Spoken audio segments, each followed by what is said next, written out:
Industrial Revolution had occurred. The new era of modern economic growth was underway, and markets drove this process. Technological advance drove this process, first in a highly uneven way, where just a few parts of the world were party to this new form of industrial economy, and eventually to nearly the entire world. This is the period that the great economic historian and great conceptualizer of economic growth, Simon Kuznets, called the era of modern growth. It is a unique period of human history. Now, we have defined economic growth as the sustained increase of gross domestic product per person, or if we look at the whole world, we can call it the gross world product, which is the sum of the gross domestic products of all countries divided by the world population. And in the era of modern economic growth, the period studied by Simon Kuznets, that world output per capita has increased on a sustained basis for more than 200 years now. In a very, very uneven way, however. Some places have achieved marked economic growth for nearly 2 centuries. Other places, not so much. Some remained poor almost until the current day. And some very particular places in the world's poorest, of course, are places that have not yet achieved that takeoff of modern economic growth. We need to understand that process, and in order to do so, we need to make a quite basic distinction of 2 kinds of economic growth.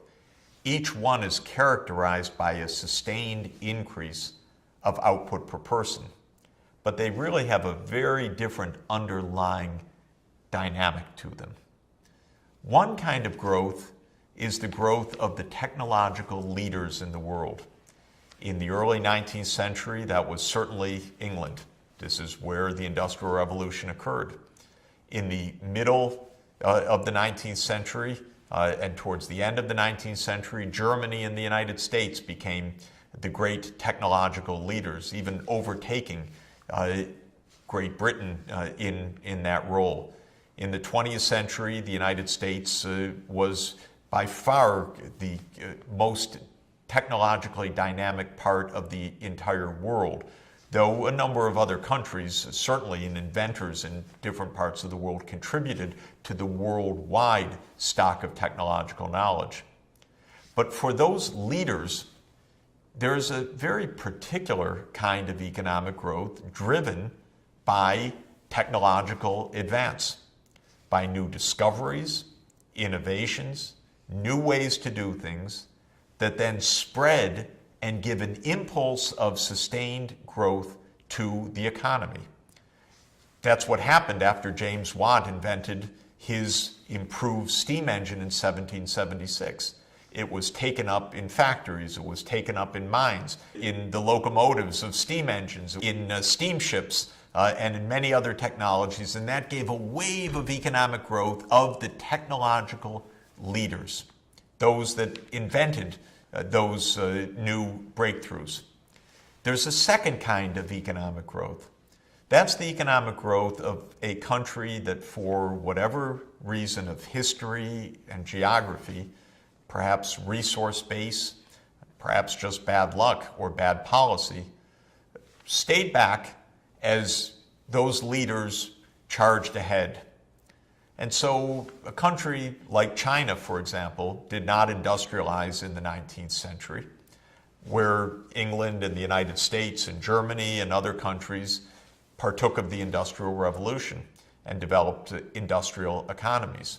At some point, countries like China and we could say any of the emerging economies today looked out and saw examples of other countries far in front of them in technological lead and with far higher income levels, and typically, as we know, therefore, much different conditions of life, urban, generally longer life expectancy, generally healthier lives, generally more education, more public services, more opportunities, and so forth. And those laggard countries had to solve a problem. How do we catch up?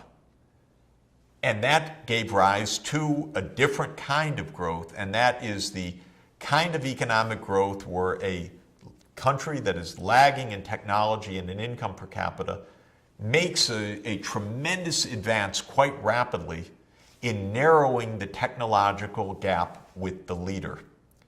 These two different mechanisms of growth, the first one based on continuing innovation, and the second one based on closing a gap that has opened up by taking on the technologies of those advanced countries that have already been able to use them, form the two major ways that economic growth proceeds in the world.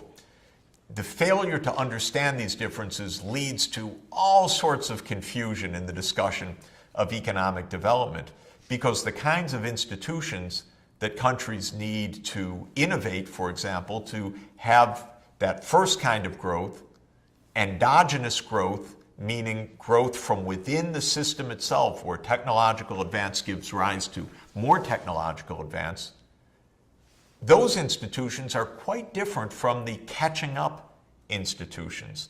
Those kinds of institutions where the goal is to close a gap as fast as possible with the countries in the lead. For those institutions, a stronger role of government, for example, can often be a major spur to a rapid push of economic growth to close the gap that has already opened up. You don't need so much innovation, but you do need widespread investments, development of infrastructure, the ability to bring in technology from abroad to close the gap. And so understanding the two kinds of growth, and therefore the two kinds of institutions that are needed to solve the growth problem, is tremendously important. I want to focus first on endogenous growth, the growth of the technological leaders. It's the kind of growth where one good thing leads to the next. Economists sometimes call this an increasing returns to scale process. And you get an ongoing process out of that that can be very dynamic. Clearly, in the case of modern technology, going back to the onset of the Industrial Revolution, there have been waves of technological breakthroughs. There have been many theorists of those waves. Kondratiev, a Russian technology historian, was one of them, with great influence in thinking from his writings until now. And one can think about the era of modern economic growth from the middle of the 18th century till now, having a series of waves. Some people say 3 waves of industrial revolution, others date them as 4 waves. But the notion is that these waves of technological change in the leading countries are the drivers of this process of endogenous economic growth. One classification says that there have been 5 waves till now. I think it's a worthwhile idea for us to look at. The first of these Kondratiev waves in this particular classification puts the steam engine at the core. From 1780 to 1830, roughly from the time of James Watt's invention to its widespread application. The second of these waves is the great burst of railway and steel. And even if the technological roots of railways and steel come before 1830, the takeoff of those industries could be dated roughly to that time. The third of these waves is the age of electricity. Again, the discoveries of electricity date back to Benjamin Franklin, flying the kite and understanding electricity in the atmosphere, static electricity, to Michael Faraday and the discovery of induction and the beginning of understanding of electromagnetism in the first half of the 19th century. But then Edison and others applying the new knowledge of electricity to give us electric lighting, incandescent bulbs, city streets with electricity, and then, of course, moving electricity into the homes and into the factories towards the end of the 19th century. After the age of electricity, which is put 1880 to 1930, is a fourth wave led in this classification by automobiles and petrochemicals, plastics, new polymers, new materials industries, and much more. One could add, of course, the age of modern aviation. Again, the underlying technologies for the automobile date to the end of the 19th century. The internal combustion engine, which powers the automobiles till today. But the economic, dramatic application began in the early years of the 20th century with the Model T, with Henry Ford's inventions of modern production processes on the factory line, and with the mass production of automobiles, which absolutely transformed the way we live, where we live, how we produce, and of course, how we trade in the economy. The fifth wave in this classification dates to around 1970, but again with roots that go back much earlier. This is the knowledge economy, the age of computers, the great advent first of the huge mainframe computers in the 1930s and 1940s, much spurred by World War II and the immediate aftermath of World War II. And then the discovery of the transistor at the end of the 1940s, and the invention of the integrated circuit, which gave rise to the modern computing age, mobile phones, and all of the rest of industry that has been made possible by Moore's Law. Moore's Law, you'll recall, is the fact that roughly every 18 to 24 months, the number of transistors that can be put onto an integrated circuit has doubled.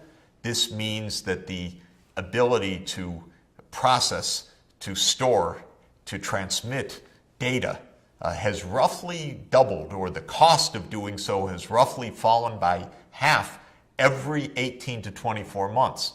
Well, you do that over a period of more than 50 years, and you arrive at roughly 1 billion time improvement in the ability to process, store, and transmit information. And we know that is revolutionizing the world in this great fifth wave of the information and communications technology-driven era. Will there be a sixth wave of technological change, the one we really need now, a wave of sustainable technologies, ways to produce energy, ways to mobilize energy, ways to transport ourselves and transport goods that take the massive pressures and the destructive forces off of our ecosystems. This is the great challenge.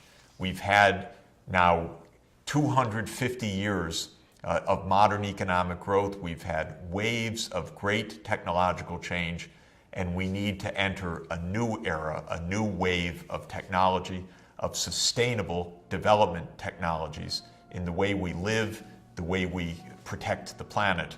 And at least we can take confidence from the past and also grab on to some of the great scientific and technological insights that we have at hand to give us hope and confidence and determination to move forward to that next great wave of endogenous growth, this one based on protecting the planet and achieving sustainable development.